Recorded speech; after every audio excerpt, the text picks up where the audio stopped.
नमस्कार, 6 बजे की बड़ी खबरों में हाजिर हैं न्यूज एट 6 लेकर और शुरुआत करते हैं इस वक्त सीधे रुक कर सकते हैं सेबी की press conference. Chairman UK Sinha इस वक्त कुछ बोल रहे हैं। People should know it.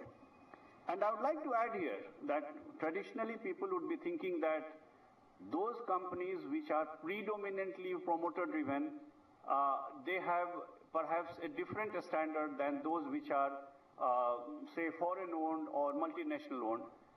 Without naming any companies, I am aware of examples where resolutions have been brought to the board and also to the AGM or the EGM, where the interests of the shareholders of this particular company have been compromised to the detriment of a particular unlisted company owned either fully or predominantly by the majority shareholders. So this is not unique that only the promoter-owned companies are culprits. I have noticed, and SEBI has examples of many of these companies where such attempts have been made.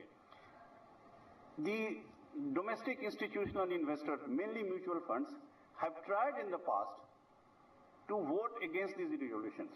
And as I was telling you that now there is a requirement from SEBI as a regulator of mutual funds that they should have a policy.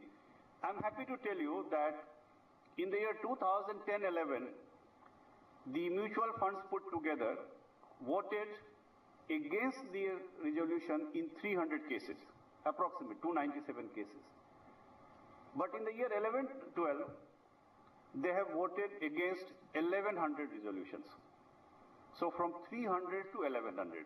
This data shows to me that there is some amount of awareness that they have to play an active role. I'm not saying that this was the whole ground. In fact, we are just at the beginning of our movement.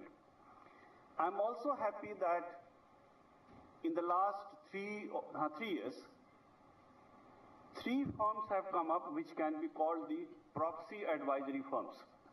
And these firms are informing the larger public as well as institutional investors about the merits of various resolutions, especially the important ones which can go against the interest of the stakeholders.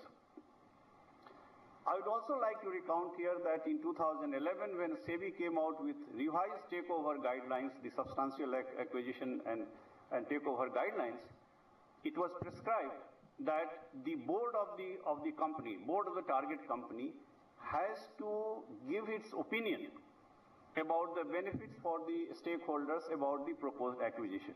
These are small steps, but we have to cover a lot of ground.